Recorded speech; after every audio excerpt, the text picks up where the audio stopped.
दोस्तों, अगर आप कर्नाटका टीटी 2023 में शामिल होने वाले हैं, उर्दू मीडियम में, हिंदी मीडियम में, इंग्लिश मीडियम में एग्ज़ाम की तैयारी कर रहे हैं, तो बेहतर तैयारी के लिए हमारे नोट्स को ज़रूर प्राप्त करें।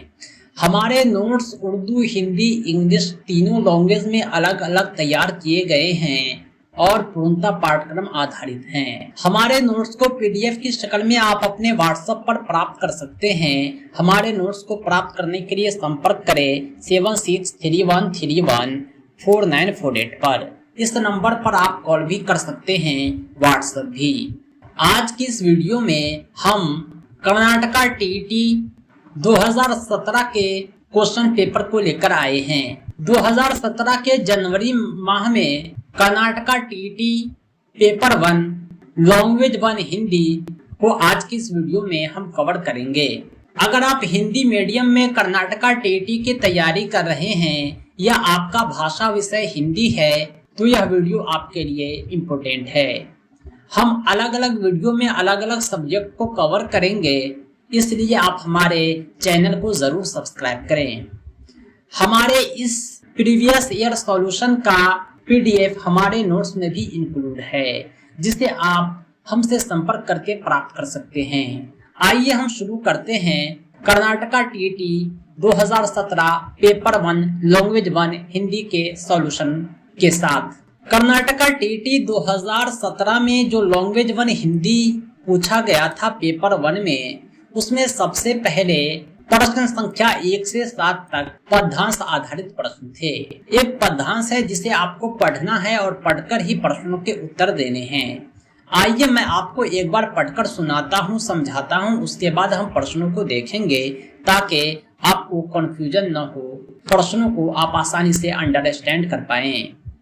पद्यांश इस प्रकार है, भाई सूरज इस आदमी को जरा जगाओ। यानी सूरज को कोई कह रहा है भाई आदमी को जगाओ, वही आदमी पवन को भी कह रहा है भाई पवन जरा इस आदमी को हिलाओ। यह आदमी जो सोया पड़ा है, जो सच से बेखबर सपनों में खोया पड़ा है, वही आदमी फिर पंछी से कहता है भाई पंछी इनके कानों पर चिल्लाओ। फिर सूरज से कहता भाई सूरज जरा इस आदमी को जगाओ। इतना ही नहीं बल्कि वक्त पर जगाओ, नहीं तो जब बेवक्त जागेगा यह तो जो आगे निकल गए हैं उन्हें पाने के लिए घबरा के भागेगा। यह घबरा के भागना अलग है, क्षिप्र गति अलग है। क्षिप्र तो वह है जो सही क्षण में सजग है। फिर कहता है सूरज इसे जगाओ, पवन इसे हिलाओ, पंछी इसके कानों पर चिल्लाओ। यानी कोई आदमी है जो सूरज से, पवन से, पंछी से कह रहा है कि सोए हुए आदमी को जगाओ। इतना ही नहीं वक्त पर जगाओ, अगर बेवक्त जागा तो जो इन्होंने खोया है उसे पाने के लिए घबराकर भागेगा, तेज गति से भागेगा। इसलिए सही क्षण में जगाओ। आइए हम प्रश्नों को देखते हैं। काफी आसान सा पद्यांश था, इसे हमने पढ़ लिया है। आइए हम प्रश्न को देखते हैं किस प्रकार के प्रश्न पूछे गए थे 2017 में। Karnataka TT 2017 paper 1 language 1 Hindi का जो पहला प्रश्न था, भई सूरज में भई संबोधन इस प्रकार का है। सूरज को भई कहकर पुकारना यह एक आदर सूचक शब्द है। प्रश्न संख्या 2 है, सोया हुआ आदमी किसमें सोया पड़ा है? सोया हुआ आदमी सच से दूर सपनों में सोया पड़ा है। नेक्स्ट क्वेश्चन है, वक्त पर ना जागने से क्या होगा? जब कोई वक्त पर नहीं जागेगा तो वह घबराकर भागेगा। क्षिप्र गति, क्षिप्र गति का शाब्दिक अर्थ होता है तेज चाल। कविता में कहा गया है क्षिप्र गति से भागेगा, यानी तेज चाल से भागेगा। इस कविता में हमें शिक्षा मिलती है कि सही क्षण की पहचान करके अपना काम बना लेना चाहिए, क्योंकि जो है सही क्षण पर जगाने की बात की जा रही है कि वो आदमी किसी तरह से जाग जाए, सही क्षण पर अपना काम कर ले। नेक्स्ट क्वेश्चन है 6 नंबर, बेखबर शब्द में बे व्याकरण की दृष्टि से क्या है? बे जो है खबर के पहले लगकर एक नया शब्द बनाया है, इसे हिंदी व्याकरण में उपसर्ग कहते हैं। सही जवाब है ऑप्शन ए।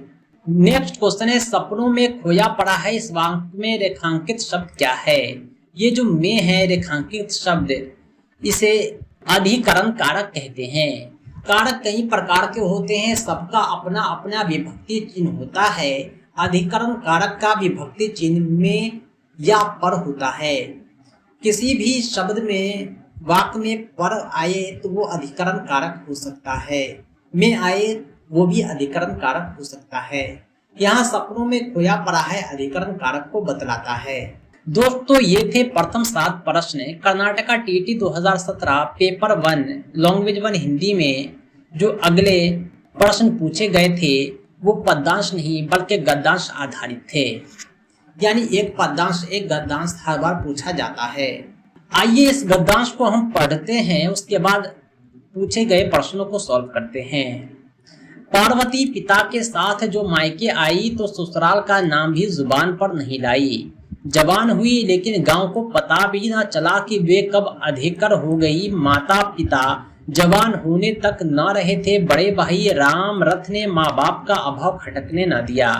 राम रथ के अकेले बेटा था जिसने पढ़ लिख कर जो एक बार गांव से बाहर पैर रखा तो कानपुर से दिल्ली और दिल्ली से अमेरिका जा बसा, वहीं शादी कर ली। राम रथ ने बेटे की याद के स्थान पर पत्थर रख लिया, यानी राम रथ का जो बेटा था वह गांव छोड़ के विदेश चला जाता है, वो लौट कर नहीं आता है। उसके स्थान पर उन्होंने पत्थर रख लिया, यानी उसको भुला दिया। लेकिन पत्नी को न समझा सका। राम रथ की जो पत्नी थी, राम रथ के बेटे की माँ, वो तो माँ थी, वो बेटी की रट लगाते लगाते अर्ध विक्षिप्त हो गई और एक दिन वह पति और नरद को छोड़ गई, यानी उसका देहांत हो गया। घर में बहन भाई बचे, कौन? राम रथ और उसकी बहन पार्वती, जिसे राम रथ नौकर की मदद से स्वयं करते थे, यानी एक गोई की खेत को। लेकिन पत्नी और पुत्र के जाने के बाद बटाई पर देने लगे। 3 वर्षों से राम रथ का झुकाव अध्यात्म की ओर हुआ। वे खेत घर का भार बहन पर छोड़कर महीनों हरिद्वार ऋषिकेश में बिताने लगे। गांव आते महीना 2 महीना रहते, फिर पहाड़ों की ओर लौट जाते। यानी राम रथ जो है अध्यात्म की तरफ झुक जाते हैं और जो है अपना घर द्वार जो है बहन पार्वती को छोड़ देते हैं और जो है ईश्वर में ध्यान लगाने हरिद्वार ऋषिकेश चले जाते हैं। वो गांव आते थे लेकिन 2-3 महीने बाद फिर चले जाते थे। अब आइए पद्यांश के आधार पर हम प्रश्नों को सॉल्व करते हैं। क्वेश्चन नंबर 8 है, पार्वती मायके से पुनः ससुराल क्यों नहीं गई? पार्वती जो ससुराल से आती है अपने पिता के साथ तो मायके में ही रह जाती है, ससुराल का नाम भी जबान पर नहीं लाती है। इसका कारण ये था कि वे मायके में ही रहना चाहती थी। रामरथ के बेटे ने गांव को छोड़कर विदेश चला गया। रामरथ ने उसके स्थान पर पत्थर रख दिया। इसका तात्पर्य होता है उसने बेटे को भुला ही दिया। रामरथ की पत्नी की मृत्यु का कारण क्या था? वो अपने पुत्र के वापस न लौटने की याद में अदर विक्षिप्त हो गई थी, यानी उसे पुत्र की याद आती थी। इसका सही जवाब होगा पुत्र का वापस न लौटना, यानी पुत्र की तो याद उन्हें आती ही थी। उसका कारण क्या था? पुत्र वापस नहीं लौटा, इसी कारण से याद आती थी। यही उसकी मृत्यु का कारण बना। क्वेश्चन नंबर 11 है, पत्नी व पुत्र के जाने के बाद रामरथ का ध्यात्म किस ओर झुका? इसका ध्यान जो है आध्यात्म की ओर झुकता है। रामरथ अपना अधिकांश समय हरिद्वार में इसलिए व्यतीत करना चाहते हैं क्योंकि अंतिम समय में अध्यात्म के प्रति उनका लगाव हो गया था। नेक्स्ट क्वेश्चन है 13 नंबर, जुबान शब्द का पर्यायवाची शब्द है। जुबान शब्द का पर्यायवाची शब्द होता है रसना। नेक्स्ट क्वेश्चन है, माँ पिता शब्द में कौन सा समास है? तो द्वंद्व समास है क्योंकि इसमें दोनों पद प्रधान हैं। हरिद्वार ऋषिकेश शब्द संज्ञा का उदाहरण है, व्यक्तिवाचक संज्ञा का, जातिवाचक संज्ञा का, भाववाचक संज्ञा का, समूहवाचक संज्ञा का। जब कोई नाम हो, खास नाम हो, जो विशेष नाम को बतलाता हो, उसे व्यक्तिवाचक कहते हैं। ये तो पूजा स्थल है ही, उसमें ये विशेष है। हरिद्वार ऋषिकेश एक विशेष नाम को बतलाता है। सही जवाब है ऑप्शन 2। नेक्स्ट क्वेश्चन है, व्याकरण शिक्षा की विधियों में सबसे मनोवैज्ञानिक और शिक्षा वैज्ञानिक विधि कौन सी है? व्याकरण की शिक्षा का बेहतर तरीका ये होता है कि पहले उदाहरण दिए जाए, उसके बाद उदाहरण के आधार पर उसे परिभाषा बतलाए जाए। जैसे मैंने बच्चों को नाम बतलाया, गंगा, राम, श्याम, पहाड़ का नाम बतला दिया। उसके बाद कहा कि बच्चों ये सब नाम है, नाम को संज्ञा कहते हैं, इसलिए संज्ञा की परिभाषा होती है व्यक्ति, स्थान, वस्तु, नदी, पहाड़ के नाम को संज्ञा कहते हैं। इस प्रकार हम बच्चे को व्याकरण की शिक्षा दे रहे हैं उदाहरण से नियम की ओर। तो शिक्षा की यह विधि आगमन विधि कहलाती है जो मनोवैज्ञानिक और शिक्षा वैज्ञानिक होती है। नेक्स्ट क्वेश्चन है, प्राथमिक कक्षाओं में भाषा अधिगम के समय निम्न कौशल का सही क्रम होता है। प्राथमिक कक्षा में जो भाषा की शिक्षा दी जाती है और बच्चे जो भाषा सीखते हैं उनका क्रम होता है, सबसे पहले बच्चे सुनते हैं, फिर बोलते हैं, फिर पढ़ते हैं, फिर लिखते हैं। यानी सुनना, बोलना, पढ़ना, लिखना, ये जो है भाषा अधिगम का क्रम है। सही जवाब है ऑप्शन 1। नेक्स्ट क्वेश्चन है, भाषा का यह अभिप्राय है कि यह विचारों का आदान प्रदान करने का माध्यम है। भाषा जो होता है एक कम्युनिकेशन पावर होता है, समाज के साथ हम अपने विचारों का आदान प्रदान करते हैं। नेक्स्ट क्वेश्चन है, कक्षा में छात्रों को आप रेडियो पाठ सुनाते हैं, इससे भाषाई कौशल की यह कौशल विकसित होती है। रेडियो में आवाज होता है, पिक्चर नहीं होता, यानी हम बच्चे को केवल और केवल आवाज सुना रहे हैं, इससे बच्चों में श्रवण कौशल का विकास होता है। क्वेश्चन नंबर 20 है, व्याकरण पाठ के इस विद्या में परिचित उदाहरणों के बाद चर्चा स्पष्टीकरण किया जाता है। व्याकरण की पाठ पढ़ा रहे हैं हम बच्चों को, पहले हम जो है उदाहरण देते हैं, उसके बाद चर्चा करते हैं, इसे तार्किक व्याकरण कहते हैं। क्योंकि उदाहरण के बाद जब चर्चा करेंगे तो सब बच्चे तर्क देंगे, फिर शिक्षक भी तर्क के साथ सही और गलत को बतलाएंगे, यह तार्किक व्याकरण हो गया। 21 नंबर क्वेश्चन है, प्रारंभिक कक्षाओं में इस कविता प्रणाली का उपयोग महत्वपूर्ण है। प्रारंभिक कक्षा में बच्चे को आप कविता पढ़ा रहे हैं तो आप कविता किस तरह से पढ़ाएंगे? आप गीत प्रणाली का प्रयोग करेंगे।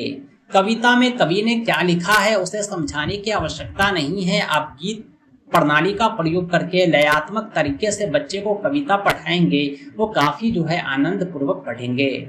नेक्स्ट क्वेश्चन है 22, दृश्य शिक्षा साधनों में इसका स्थान अधिक ऊंचा माना गया है। दृश्य का मतलब होता है जिसे आप देख सकते हो। श्यामपट्ट ग्रामोफोन पाठ पुस्तक जो होता है इसे भी देख सकते हैं, लेकिन चित्र जो होता है काफी अट्रैक्टिव होता है, इसका स्थान सबसे ऊंचा माना गया है। 23 नंबर क्वेश्चन है, दृश्य श्रव्य शिक्षण साधन है। दृश्य श्रव्य यानी ऑडियो विजुअल टीचिंग एड्स कौन है? वो दूरदर्शन है। इसमें आवाज भी होता है, पिक्चर भी होता है, इसे हम देखते भी हैं, सुनते भी हैं। नेक्स्ट क्वेश्चन है, बालकों की श्रवण इंद्रियों में किस प्रकार का दोष हो सकता है? बालकों की श्रवण इंद्रिया यानी कान में अगर कोई दोष है तो बेहतर यह है कि हम चिकित्सा से उपचार कराएंगे। अगला क्वेश्चन है, उपचारात्मक शिक्षा इन छात्रों को दिया जाएगा। उपचारात्मक शिक्षा जो होता है अधिगम में पिछड़े छात्रों को दिया जाता है।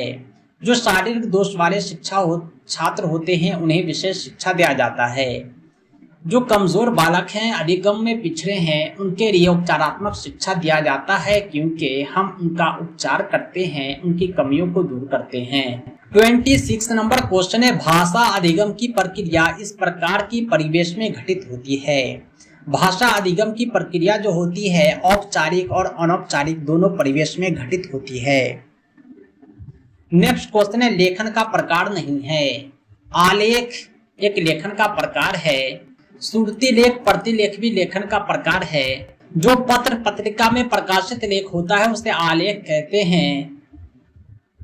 श्रुतलेख कोई बोल रहा है सुनकर लिखना श्रुतलेख कहलाता है, ये भी लेखन का प्रकार है। प्रतिलेख जो होता है कोई भाषण को अक्षरशः लिखना भी प्रतिलेख है।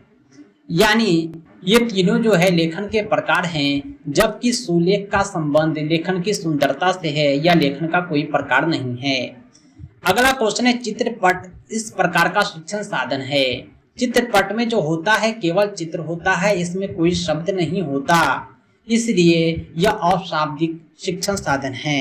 नेक्स्ट क्वेश्चन है 29, बालक बालिकाओं के व्यक्तित्व से संबंधित समस्याओं का समाधान किसके द्वारा किया जाता है?